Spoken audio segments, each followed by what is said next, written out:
Let me yield, and you tell me who we're talking to. How should they be treated by your Justice Department? Should they be treated as domestic terrorists?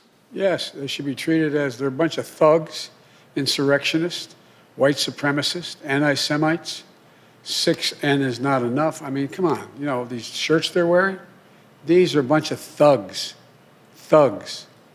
And they're terrorists, domestic terrorists. And that'll be a judgment for the Justice Department to make as to what the charges should be. But the fact is, they should be prosecuted. They should be prosecuted. The difference here is, this had the active encouragement of a sitting president of the United States. And the way in which the breakdown in security occurred needs to be thoroughly investigated. I'm not going to prejudge what it was, but the idea that these people were able to just march up the stairs, march in, and do it in the way we had. There's a great debate. I don't know the answer. Great debate now. Was the governor of Maryland correct when he said that I was ready to send in the National Guard? I couldn't get authorization. What happened? It deserves a full-blown investigation. People be held accountable, and steps taken that something like this could never happen again.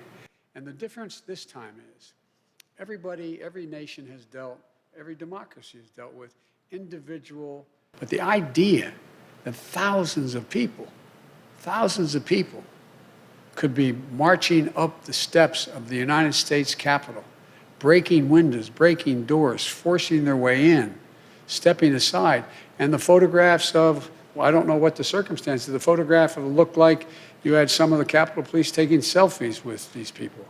That has to be thoroughly investigated. The authorities responsible have to be held accountable for the failures that occurred, and we have to make sure that this can never, ever happen again. The damage done to our reputation around the world by a president of the United States encouraging a mob. This reminded me more of states I've visited over the 100 countries I've gone to, in third tin horn dictatorships. It just cannot be sustained, has to be immediately investigated in depth, and people have to be held accountable. And lastly, do you think you need to change any of the planning for your inauguration as a result of this? A totally different entity is in charge of the inauguration that was in charge of protecting the Capitol, the Secret Service. I have great confidence in the Secret Service. I have great confidence in their ability to make sure that the inauguration goes off safely and goes off without a hitch. So so I have confidence in what is in the planning that's been underway before this and continues with the Secret Service as the lead agency. Thank you. Thank you.